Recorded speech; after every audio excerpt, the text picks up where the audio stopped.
Hey everyone, it's Movie Lover 120 here, and I am here with a brand new movie, RANT. And of course,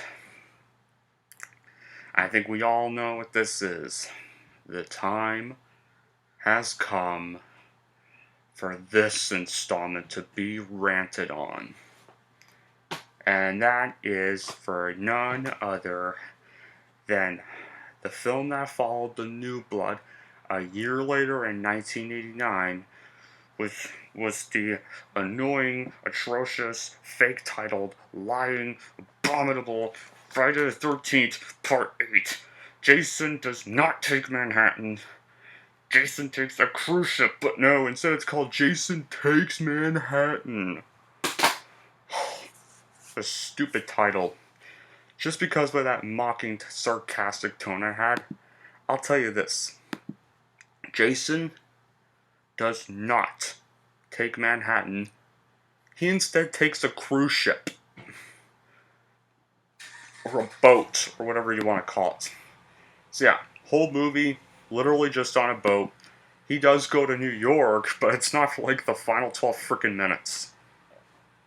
Oh my god. Yeah. To me, this is... What do I think of this film? I think this is easily the worst Friday the 13th movie ever. Yeah, people can say, like, Jason Goes to Hell and Jason X are worse. One of those is my most hated. And what's crazy, some people even consider the remake their hated one, which I do not agree with, because I think the remake is actually awesome. Not great like the original 4, but still awesome nonetheless. But, oh my god. So yeah, this one is easily my most hated Friday the 13th movie, and we're gonna get to why. Here's what the movie's about. Well, taking place after the events of The New Blood, Jason Voorhees is revived once again thanks to a mishap involving an underwater electrical cable. The undead Jason Voorhees sneaks aboard a cruise ship carrying Crystal Lake High's graduating class set to go to New York City, or Manhattan. Meanwhile, the class valedictorian Rennie Wickham begins having strange visions of Jason's younger self. Yep. Oh my god. That's the plot of the movie.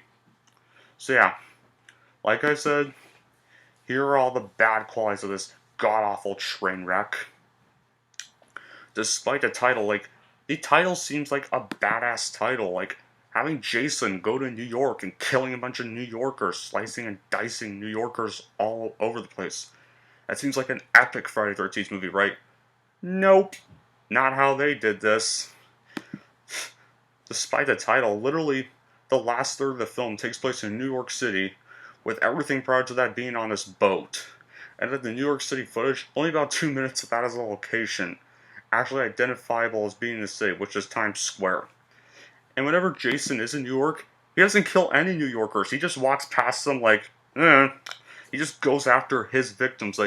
Wouldn't Jason be killing, any random New Yorkers he comes across? And, there's one scene in Times Square when Jason's walking through Times Square. These, punks get in his way. And they're all, giving him these dirty looks. The Jason then kicks their music box. And the punks are like, it's cool, man. They just run off, and Jason does nothing. He just lets them walk free. No. No. No. The real Jason would never do that. He would have just straight up slit their throats. Jason's supposed to be this murder, deformed killer that shows no emotion or anything. Shows no mercy to his victims. No, not here. They made him all soft and stuff. Even when he's on a subway train, he's only going after his only victims he prefers. He's just walking past all the people on the subway. And the people in the subway are literally just seeing the guy, and they're just doing nothing but sitting on the subway. Yeah. There's awful makeup effects on unmasked Jason. He looks like... Jason's design in this movie is so terrible. He looks like some kind of half-melted waxwork dummy most of the movie. His design is even crap, too. He looks all slimy. He's literally just all slimy and nasty most of the movie. jacket's dumb and stuff, and like the title seems badass, but it just feels like a fanfiction and parody at least. And Jason even seems to be conveniently teleported around the ship, and once Jason begins chasing someone, we know that even if they seem to escape, he'll just instantly catch up to and kill them. And let's not forget the character Renee, who's this really generic and uninteresting character aside from connections she has with Jason, and some characters are even copied from those in Part 7, which also has a shy leading girl, sensitive jock, caring maternal figure who tragically dies, and a slightly male authority figure who meets his end thanks to Jason. In addition, it even recycles the character of Crazy Ralph in the first two films by creating a deckhand with a near identical personality. And a contrived opening scene where occupant of a houseboat that accidentally revives Jason by snagging an underwater electrical line just happens to have made a mask that looks exactly like his old one, which was destroyed in Part 7 for some reason. And like, while the film tries to make jokes about New Yorkers, it takes them to such ridiculous extremes that we're expected to believe that a 6-foot tall rowdy zombie trying to murder two teenagers on a subway car is to do far out of the ordinary. Like I've literally mentioned, like, the people in the subway don't even react. Like, nobody in New York even reacts to seeing this giant zombie with a hockey mask trying to go around slicing people with a machete. They're just like, whatever, we've seen that before. Like, no! And like, part of the film's climax includes the revelation that the New York City sewers are flooded with toxic waste at midnight every night, which sounds worse something like Teenage Mutant Ninja Turtles, not a Friday the 13th movie. And a bafflingly incomprehensible ending too, like depicting Jason drowning and dissolving in toxic waste, which then proceeds to reveal that not only has he been referred to as young boy, he's even been cured of the deformity which was very clearly shown to have in the first film. Possibly was just meant to be one of Renee's visions as established throughout the film, for like almost the gazillions of visions she frequently has of Jason appear almost every scene in the movie.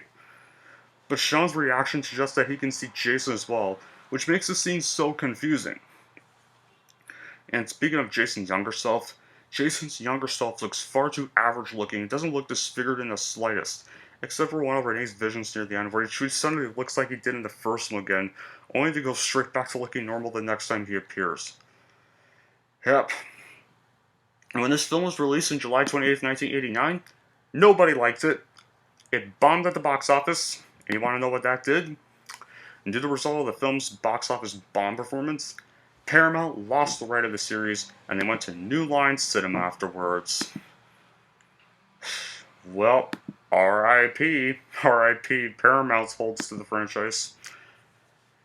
Now, maybe there are a few rare, quote, good qualities. I mean, there are some cool moments Jason has, like when he kicks over the beatbox and scaring off some thugs with his deformed face, throwing a chef who's taller than him, and there's maybe like one funny moment with him looking at a poster featuring a hockey mask like his, and Charles Nikolak is a pretty entertaining secondary villain, and he meets a satisfying death at Jason's hands at least. So at least the annoying character got a stupid ass kill by Jason. That was pretty good to see. And this movie does have one of the coolest kills in the franchise, where Jason kills Julius by punching his head clean off, which is the boxing kill, which is probably the only entertaining part of the movie. Neat direction from Rob Hedin, and some of the character, maybe there are some interesting, likable characters, and a good opening song.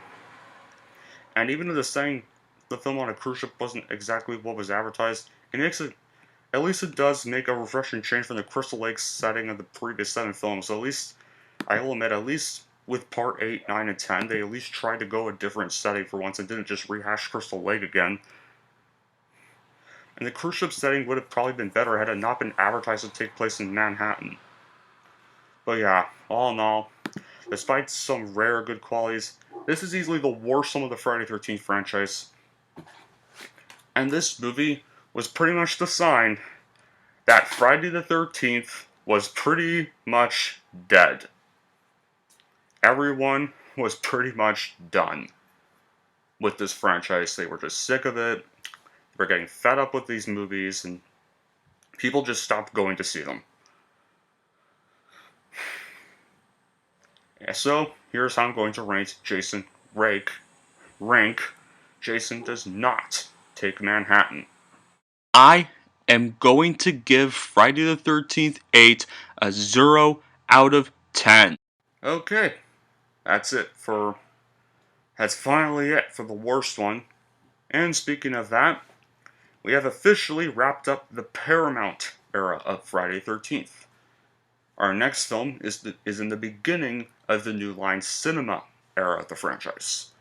Once New Line Cinema had the rights to Friday 13th. So yeah, our next review is going to be for the goriest installment of the franchise, and that is Jason Goes to Hell will be next. So yeah, aka the third worst, but has the goriest kills, which is at least nice. And a good little cameo at the end. So I'm still excited to review it. And it's still better than this film. But anyway, that'll be it for this rant. Thank y'all for watching. And if you like this and want to see more, don't forget to like, subscribe to Movie Lover 120.